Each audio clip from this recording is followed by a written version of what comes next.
ఖమ్మంలో బీజేపీ విజయం సాధించబోతోందని లోక్సభ అభ్యర్థి తాండ్ర వినోద్ రావు స్పష్టం చేశారు. జూన్ 4న వెలువడే ఫలితాల్లో 20,000 నుంచి 30,000 మెజార్టీతో తాను గెలవబోతున్నట్లుగా ధీమా వ్యక్తం చేశారు. పార్టీలకు, కులాలకు, మతాలకు అతీతంగా జిల్లా అభివృద్ధి కోసం యుద్ధం జరుగుతోందని, యుద్ధంలో మనదే గెలుపని అన్నారు. ఖచ్చితంగా మనం ఈరోజు దేశంలోనే ఒక చరిత్ర సృష్టించబోతున్నాం.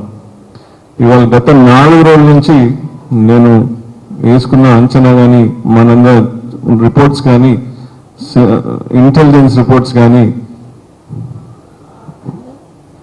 అన్ని కూడా మనం 20,000 నుంచి ప్లస్ 20-30,000 మెజార్టీ తోటి గెలుస్తున్నామని మనం మేబీ 10-13 కూడా గెలుస్తున్నామని ఒక అది కూడా వస్తుంది.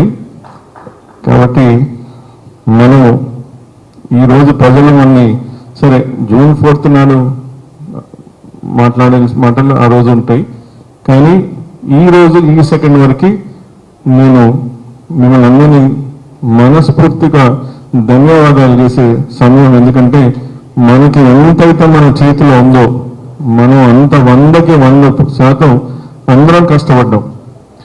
మనం కార్యకర్తలు కానీ, మన ప్రజలు కానీ మనం చెప్పిన ప్రతి మాట నన్ను ఖచ్చితంగా మనం ఈరోజు